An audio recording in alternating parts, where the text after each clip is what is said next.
नमस्कार, आप सभी का स्वागत है लोकतंत्र प्रहरी पर। हिंदू संस्कृति में गौ माता को सबसे पवित्र माना जाता है, इसलिए गाय को गौ माता कहा जाता है।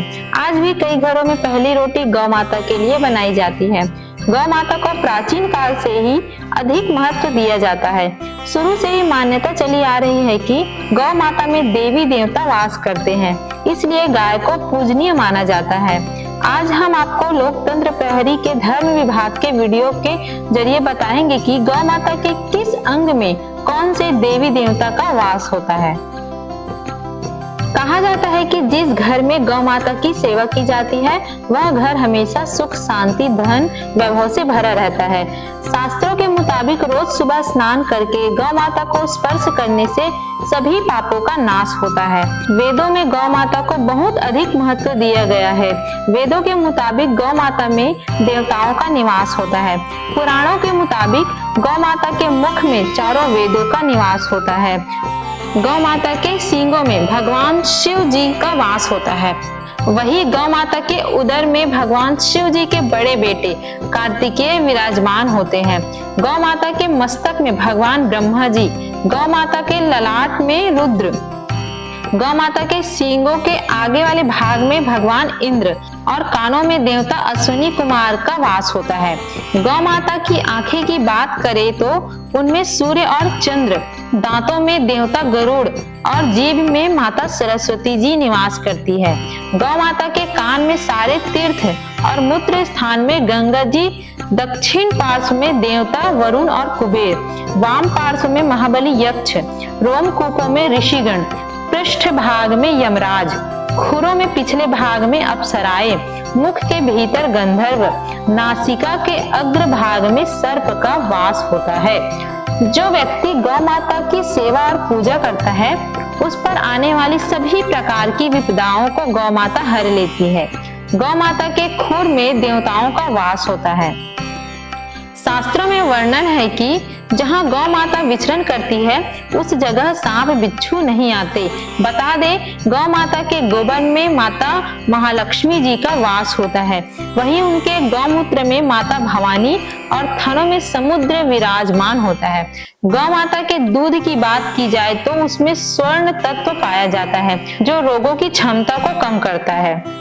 गौ माता की पूंछ में पवन पुत्र वीर हनुमान का वास होता है। शास्त्रों में वर्णन है कि किसी व्यक्ति को बुरी नजर लग जाए तो गौ माता की पूंछ से झाड़ लगाने से नजर उतर जाती है। इसके अलावा गौ माता के पैरों में लगी हुई मिट्टी का तिलक लगाने से तीर्थ स्नान का पुण्य मिलता है। क्या कभी आपने सोचा है कि आखिर ऐसा हुआ कैसे कि गौ माता में देवी देवताओं का वास हो गया?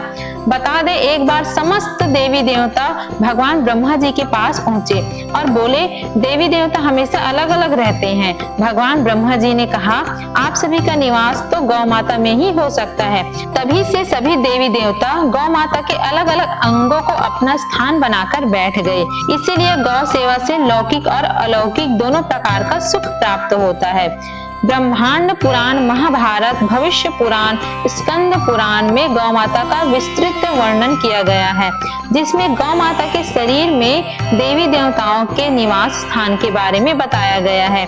शास्त्र में वर्णन है कि गौ माता का समूह जहाँ बैठकर आराम से सांस लेता है उस स्थान की न केवल शोभा बढ़ती है बल्कि वहाँ का सारा पाप नष्ट हो जाता है।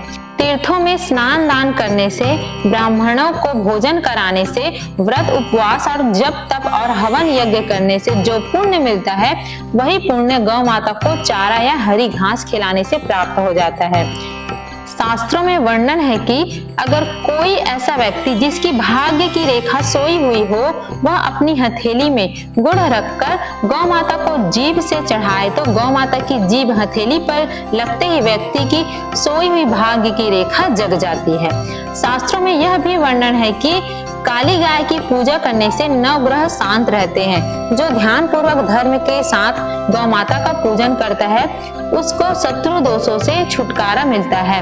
कोई भी शुभ कार्य अटका हुआ हो और बार बार प्रयत्न करने पर भी सफल नहीं हो रहा हो तो गौ माता के कान में उस काम के बारे में कहिए, रुका हुआ काम बन जाएगा। गौ माता को कभी भी मारना पीटना नहीं चाहिए। गौ माता को मारने पीटने वाला पाप का भागी बनता है। ऐसे लोगों को घोर नरक में वर्षों तक कष्ट भोगना पड़ता है। अगला जन्म पशु योनि में मिलता है।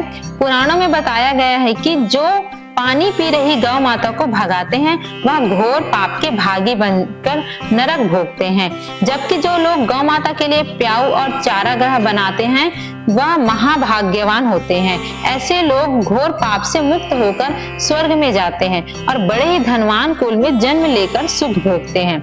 हमारी इस वीडियो में आपने देखा कि गौ माता के किन किन अंगों में देवी देवता का वास होता है। इसके साथ ही हमने आपको बताया कि सारे देवी देवताओं का गौ माता में एक साथ वास कैसे हुआ।